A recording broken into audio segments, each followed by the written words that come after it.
But human mind जो है ना वो अटैच्ड ही रहता है अपने गोल के साथ। 3.5 महीने हो गए और मुझे कहीं से कोई कॉल नहीं आई। After 3 days I received a call from the same company जिसके लिए मैं ट्राई कर रही थी। आज इस वीडियो में मैं आपके साथ एक बहुत क्रूशियल इंसिडेंट या फिर एक बहुत लर्निंग एक्सपीरियंस अपनी लाइफ का आपके साथ शेयर करूंगी जो मेरे साथ एक्चुअली में हुआ है। ये इंसिडेंट के बाद से मुझे हीलिंग के वर्ल्ड में विश्वास पैदा हुआ। इसके बाद से मुझे रियलाइज़ हुआ कि हम अगर चाहें तो कुछ भी हासिल कर सकते हैं।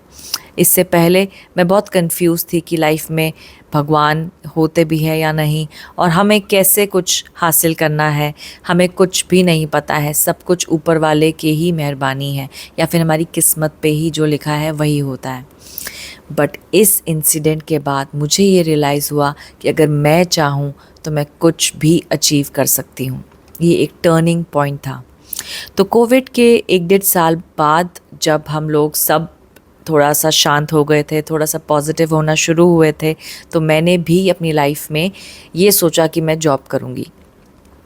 और मुझे कोई जॉब ऐसी चाहिए थी जहाँ पर मैं थोड़ा सा अपना लाइफ को बैलेंस भी कर पाऊँ ताकि अपनी डॉटर का भी ध्यान रख पाऊँ। तो मैंने शुरू किया वो जॉब हंट का। मैंने रिज्यूमे बनाया, मैंने काफ़ी पोर्टल्स में अपलोड किया और कहीं से भी कोई कॉल नहीं आ रही थी। मैंने उस रिज्यूमे को बार बार अपडेट किया, बार बार उसको एडिट किया, फिर से अपलोड किया और कुछ कॉल्स आती थी, कुछ नहीं आती थी।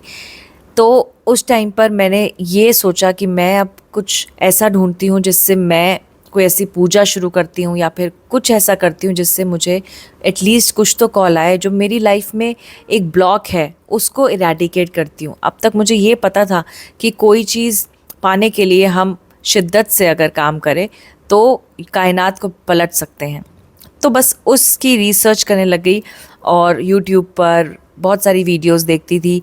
और फिर मुझे पता लगा कि कोई एक प्रेयर है जो करने से आपकी लाइफ बदल सकती है, आप वो चीज़ें हासिल कर सकते हैं। मैंने वो प्रेयर भी करी, मैंने खूब सारी चीज़ें करी, कुछ रिचुअल्स करे और जो भी जो कोई कहता था मैं वो करती थी कि ये पूजा कर लो, ये पूजा कर लो, ये कर लो, आपको जॉब मिल जाएगी, आपको वो एक गोल अचीव होने में मदद मिलेगी।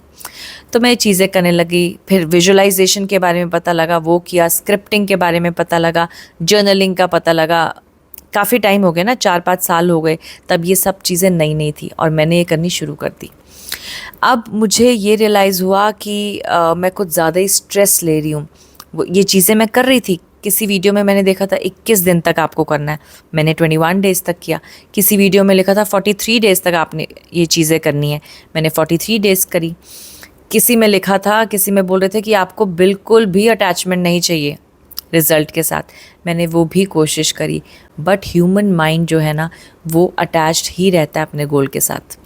अगर आपको जॉब चाहिए तो आप ऐसा कर ही नहीं सकते कि आप उस जॉब के बारे में ना सोचें और आप लॉ ऑफ अट्रैक्शन की टेक्निक्स यूज़ कर रहे हैं कि I M manifesting this job, I am working here. आप विजुअलाइजेशन कर रहे हैं कि आप उस ब्रांड के साथ काम कर रहे हैं और उस विजुअलाइजेशन के तुरंत बाद आप सोचते हैं कि वाओ अब मेरी जॉब लग जाएगी। तो आप कॉन्स्टेंटली जॉब के बारे में ही सोचते हैं क्योंकि आप उसको एक्सपेक्ट कर रहे हैं कि अब आपने ये रिचुअल किया है, अब आपने ये चीज़ की है तो आपको जॉब मिलेगी। बट अनफॉर्चुनेटली 3.5 महीने हो गए और मुझे कहीं से कोई कॉल नहीं आई। ये उस टाइम की बात है जब मुझे एक्चुअली में विश्वास होने लग गया था कि ये सारी चीज़ें नहीं काम करती हैं, कुछ भी काम नहीं करता है। और 3.5 महीने के बाद मैंने कहीं पे ये सुना कि आप लेट गो कर दो, आप सोचो मत उसके बारे में। मैंने वो भी करना शुरू किया। और एक दिन जब मैं बहुत ज़्यादा डिसअपॉइंटेड हो गई थी कि नहीं लगेगी अब जॉब, अब कुछ और ही सोचना पड़ेगा, तो मुझे रियलाइज़ हुआ कि मैं अपने ईश्वर से, अपने भगवान से, यूनिवर्स से बात करती हूँ। Let me talk to the universe. मैं अक्सर बैठकर बात तो करती थी पर ऐसे नहीं करती थी कि मैं एक्चुअली में उनसे heart to heart connection establish कर रही हूँ यूनिवर्स से। इस दिन मैं बैठ गई और मैंने heart to heart connection establish किया। कोई ऐसा ये कोई टेक्निक नहीं है, ये सिर्फ बैठकर बात करना है। तो मैंने उनसे कहा कि मैंने बहुत कुछ कर लिया and now I want to let this go, I want to surrender to you, I am tired. I literally said this कि I am tired universe. I actually wrote this letter also कि मैं थक गई हूँ, अब मैं और कुछ नहीं करने वाली हूँ, मैं आप पर छोड़ती हूँ, आपको जो मुझे देना है आप दीजिए और मैं भी देखती हूँ कि आपने मेरे लिए क्या रखा है, मैं मेहनत करती रहूँगी। और शायद उस दिन ना मेरे को वो स्ट्रेस निकल गया, ऐसा लग रहा था कि मैंने छोड़ दिया आपके ऊपर और वो स्ट्रेस मेरे अंदर से चला गया।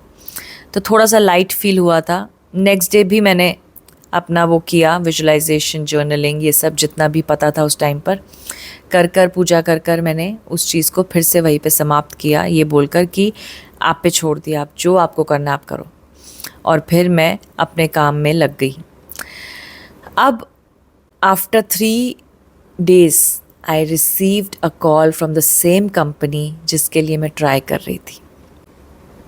और मुझे अभी भी याद है, वो शिवरात्रि का ही दिन था, फरवरी का महीना था और शिवरात्रि का दिन था जो मैंने वो कॉल रिसीव करी उस जॉब के लिए। और I was very very happy 3 दिन बाद।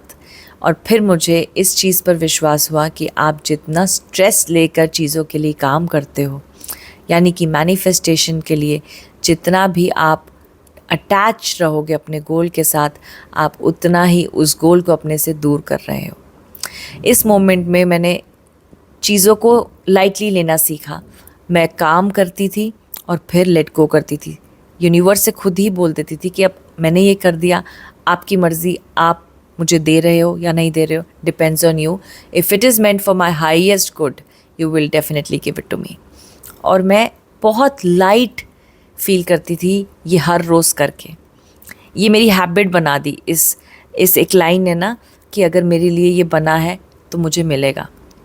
मेरी हैबिट बन गई और मैं आज की डेट तक भी इसको यूज़ करती हूँ। उस दिन जब मुझे जॉब के लिए कॉल आया और मैंने वो कंपनी ज्वाइन करी, वो कंपनी मेरे लिए हीलिंग और मैनिफेस्टेशन के लिए फर्स्ट स्टेप था, क्योंकि वो कंपनी, मैं नाम नहीं लूँगी, बट इंडिया की सबसे बड़ी कंपनी है हीलिंग और मैनिफेस्टेशन की। और फिर मुझे रियलाइज़ हुआ कि वाओ, अभी तो मुझे सिर्फ एक हिंट मिली थी कि ये चीज़ें काम करती है। आपका माइंडसेट काम करता है, आपका ऑरा काम करता है, आपकी एनर्जी काम करती है। और अब मुझे इस कंपनी में काम करने के बाद ये रियलाइज़ हुआ कि ये सब काम नहीं करती है, ये इनके काम करने की वजह से ही आप एग्जिस्ट करते हो। तो सबसे इम्पॉर्टेंट पॉइंट इस मेरी कहानी के ज़रिए मैं आपको ये बताना चाहती हूँ कि सरेंडर सबसे इम्पॉर्टेंट पॉइंट है आपकी इस पूरी मैनिफेस्टेशन की जर्नी में। अगर आप सही से सरेंडर कर गए, सही से मतलब बिना स्ट्रेस के, अपने आप को प्रिटेंड नहीं कर रहे हो। कभी कभी हम लोग जब सीख रहे होते हैं ना सारी चीज़ें, तो हम प्रिटेंड करते हैं कि ma'am I have surrendered this, yes I have surrender to the universe. But immediately आपके माइंड में है कब होगा कब होगा, रात को सोते वक्त भी आप सोच रहे हो कब होगा कब मिलेगा।